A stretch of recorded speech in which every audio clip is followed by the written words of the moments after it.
Hey everybody, Nick here, and today I got a review for you of this little guy right here that is actually little for a change. This is the Civivi Knives Baby Banter.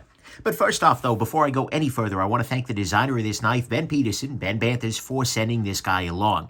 He reached out to me, said, "Hey, Nick, you want to check out a Baby Banter?" I said, "Absolutely, I do." But as always, I told him I'm going to talk about the good, the great, the bad, and the ugly. Might be a gem, it might be junk. He still sent it along. Nonetheless, we have to assume this is the very best quality controlled one of these guys ever, and I'm doing my best not to let that affect the nature or the quality of my review. Next thing, size comparison. And actually, one other thing, this thing, I apologize about that. I burned my hand. Turns out a broken oven can still have a working oven, element that is. Whoops. Anyways, size comparison. Here it is against the Spyderco Delica. And what we see here is this is a small knife. Here it is against the Spyderco PM2. Again, this is a small knife. Here it is against the Ontario Rat number 2, which again shows that this is a small knife. And then actually two other comparisons worth making. One is to the Wee Knives Banter, in this case wearing Space Kitty scales, which, oh yeah, rock on, Ben. And then the other is actually the Spyderco Dragonfly, which I feel like is actually this knife's closest competitor in a lot of ways. And so this gives you a good, strong sense of the size of this guy, which is actually quite small. And actually, I'll measure it up right quick. What we're seeing here is the blade length. The sharpened length is just under 2 inches. The legal measured from the base length is around... It's just over 2¼ inches, maybe 2.3, something like that. Either way, it is not a particularly large knife. So, there we go. Next thing, what is this guy? Well, this is, in a lot of ways, a smaller version of the Wee Knives Banter. The handle is much more shrunk down than the blade. The blade itself has incorporated some big changes here with a forward finger choil, which I really do appreciate. And, but, it's the baby version of this full-on guy, although I'd argue there's very, very different DNA in here someplace, right? Maybe same father, I'm not sure. But either way, they are very they're different knives in a lot of ways. And then finally, what the heck is a Ben Petersen? Well, Ben is actually from KNAFS is the name of the company. They make all kinds of weird stuff, including this ruler here, it's a titanium ruler. Oh, I should have used that for the size comparison. Whoops. Well, either way. Nonetheless, Ben is a guy who many of you actually know. He used to be with Blade HQ.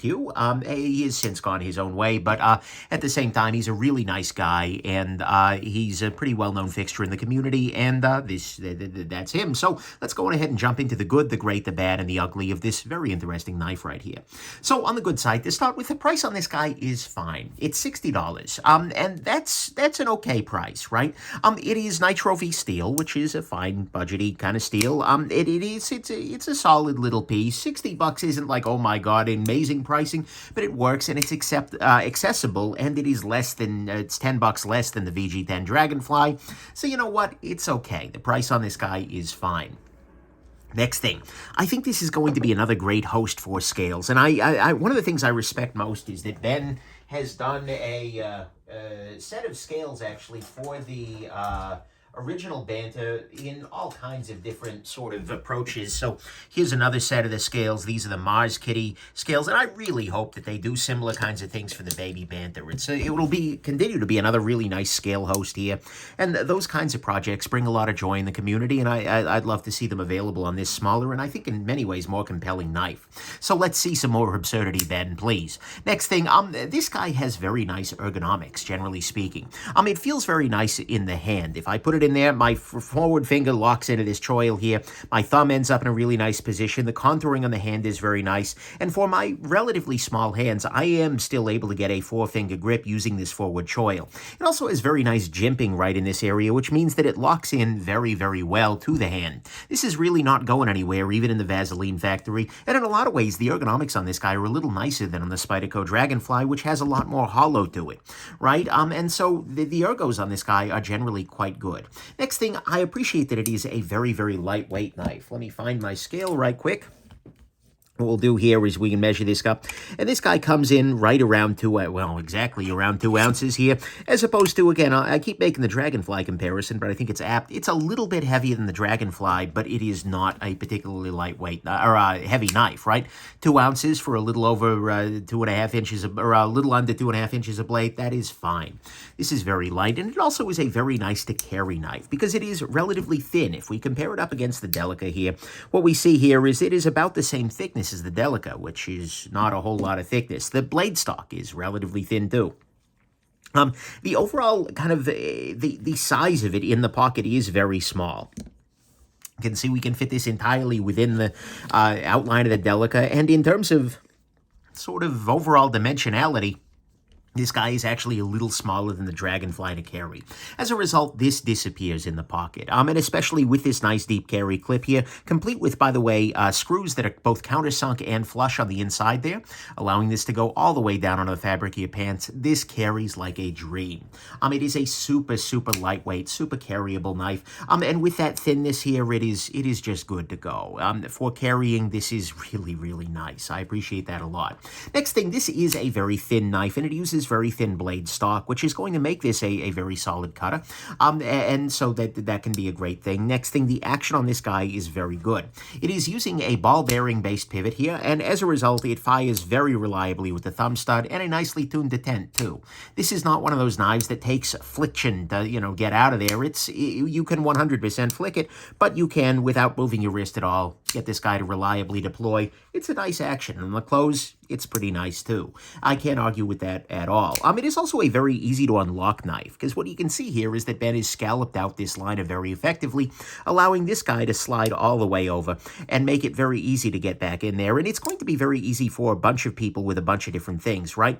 If you have one of those where you really have to jam your hand into a very small area, that's going to be difficult. But for instance, for somebody who might keep long nails, you might have a little more trouble doing that on a normal knife, but here you can just slide your thumb over and it still works, right?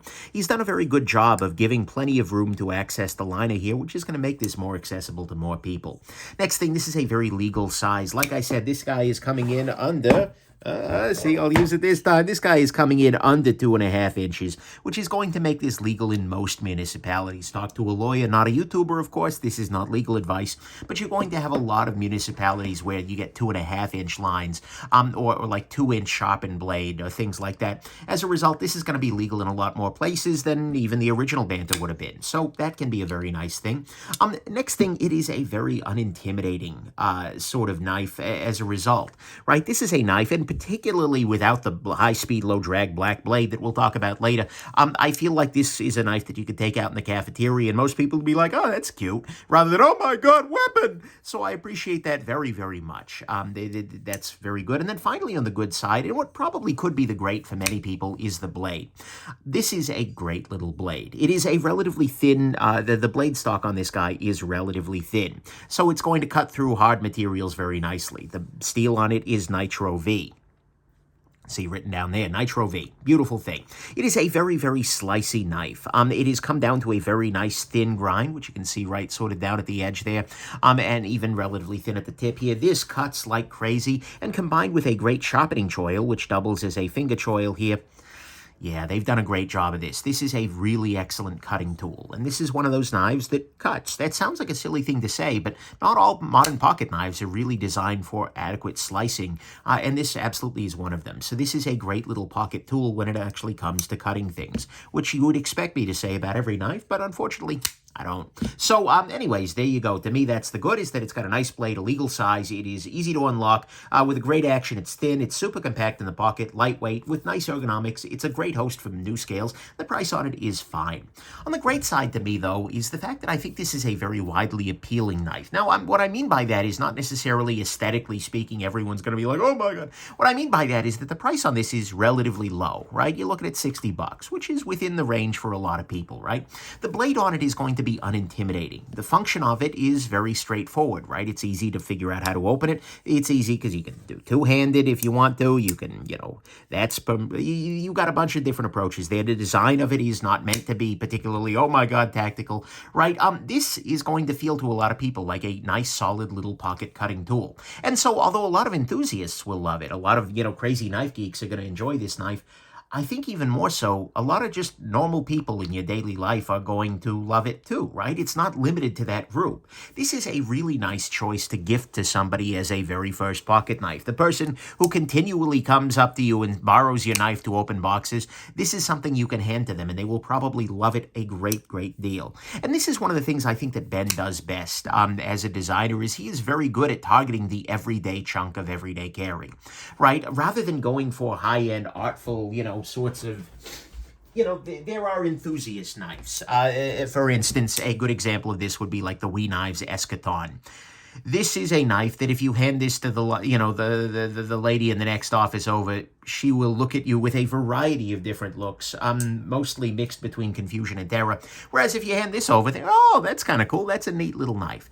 And so I think Ben has done a really good job, again, creating something that is going to be very, I think, accessible to people who are outside the community, while still being appreciable, in this case, by the people in the community. This is a knife that I think a lot of people are going to love inside and outside the gear community, and I absolutely love that. I think that is great, and I think it is one of Ben's biggest strengths as a designer, at least based on the pieces we've seen so far. So to me, what's great here is that this is a great knife for enthusiasts, but it's also a great knife for non-enthusiasts. On the bad side, to start with, the clip here is a little odd. It says Banter, but this is a Baby Banter. So unless he's making the argument that, much like a baby panda is still a panda, a Baby Banter, I don't know, not so much. And given that there's so much different DNA here, I mean, maybe they share the same last name. But either way, it's a whole affair, right? Next thing, Civivi.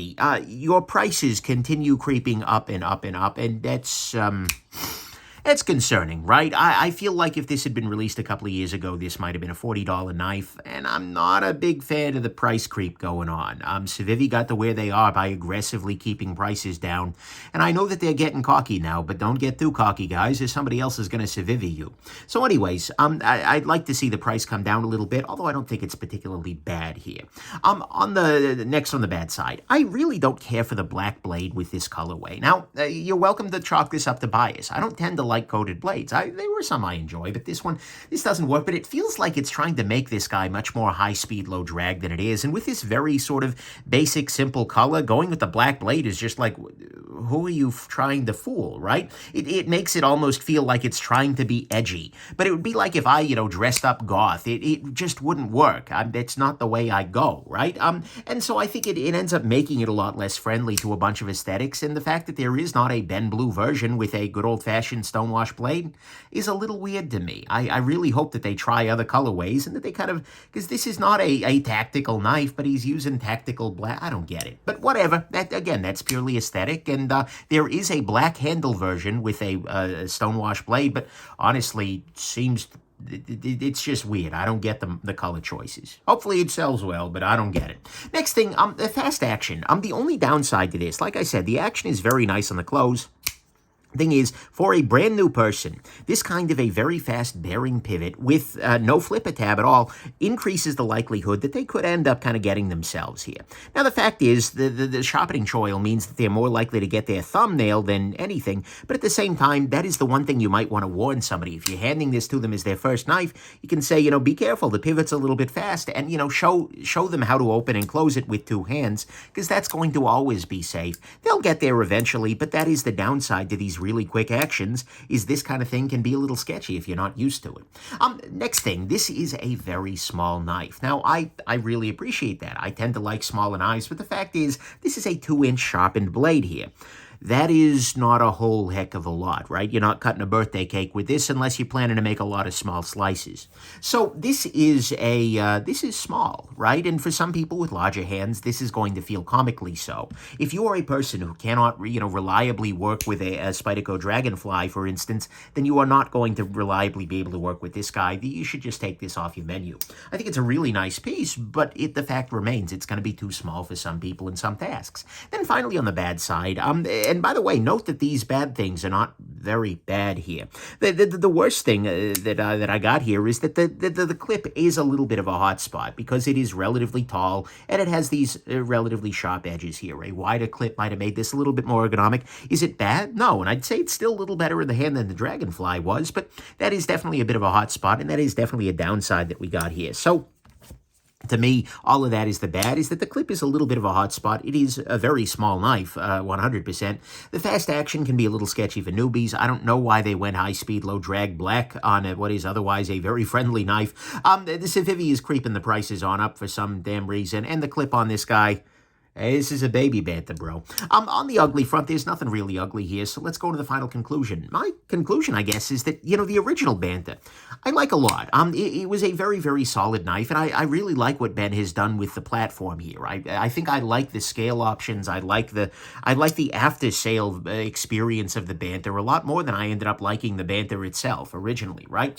It's very middle of the road. It's very vanilla. And when I heard that there's going to be a Baby Banter coming, I kind of figured it would end up having that same feeling of like, oh, this is a nice tall glass of vanilla. It's good. It's undeniably nice, but at the same time, I don't know. But the thing is, I'm really glad I got to take a look here because this is very different. This is a knife I can be enthusiastic about, and I very much am, because there's a lot of good. Right? The price on it is absolutely fine, and it's accessible for most people. There's a lot of potential for nice scales. It's got good ergos. It's lightweight, thin, compact, with a great action, easy unlocking, a legal size, a very nice blade, and a design that I think is going to be friendly to a variety of people, both enthusiast and non-enthusiast. I still don't love the black blade. Civivi is going to get Civivi'd here soon if they keep price hiking. It is a very small knife, and the clip is a bit of a hot spot, but honestly, it's kind of subtly great, right? At first, if you look at this online, you're just kind of like, okay, looks fine. But the more I looked at it, the more I carried it, the more I used it, the more I came to respect the knife, right? Because as an enthusiast, I gotta say, this is pretty great. It offers something lightweight, ergonomic, unintimidating, and really, really well designed. It is not a particularly technical knife. What I mean by that is that there's nothing really looking at this where you're like, whoa, oh my God. They didn't add in a bunch of fancy lines. It doesn't feel like, an artiste sat down and did it, right? That's not what it's going here. I'm not saying that it's artless. I'm just saying that's not really the goal here. This is very function first. It is a very solid piece. It works really well. In fact, one of my patrons, Lump, who is a very much a certified EDC enthusiast, really great taste and whatnot, he said in just a random post in the server, the Baby Banter has no business being as good as it is. I kind of feel like that sums up my view of it, right? I'm used to really nice pieces being really high artistic design or really technical or something like that. But this is just really, really functional.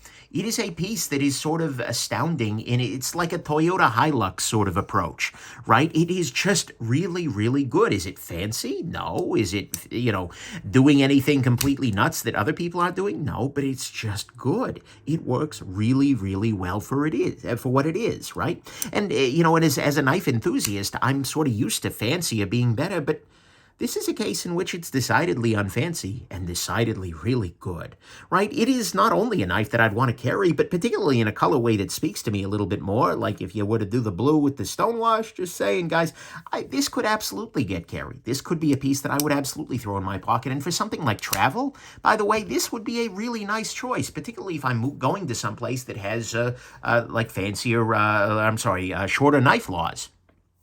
But I still wanted something a little bit better, right? This is a really nice piece, and the more I carry it, the more I respect it. So I like that very much as an EDC nerd. But that said, like I said, I think this also has a lot of value to people outside of the everyday carry nerd space, right? This is a great way to pull somebody into the hobby. I could hand one of these to somebody who keeps borrowing my knife at work, and they would understand it, they'd be able to use it, and they'd probably appreciate it a lot. The moment I show them that, to unlock the knife, you just press this bit over, then suddenly they're good to go. Everything else is going to make sense. And you know what? For a long time, the Spyderco Dragonfly has sort of been my approach to that, right? If somebody needs to get a first knife, this is very often the one I would send people to. But in a lot of ways, this feels a little weirder. It feels a little more technical. I can see a number of people who wouldn't really appreciate this style. I can see a number of people who would, mind you, but I can see a number of people who wouldn't appreciate this style, who would really appreciate something like this, right? And so I feel like this is going to be among my go-tos now. I used to just be like, yeah, do the Dragonfly, but now I feel like the Dragonfly or the Baby Banter would both be very good choices, especially given that this guy's $10 cheaper.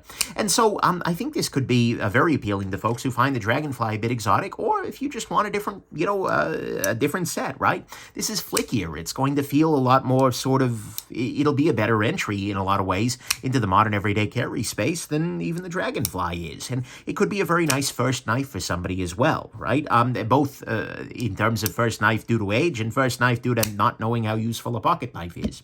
So I can see this being a really nice choice there. So given that this is a knife that is enjoyable from different perspectives, it's very clearly enjoyable to everyday carry nerds who are really looking for something that is, useful and functional.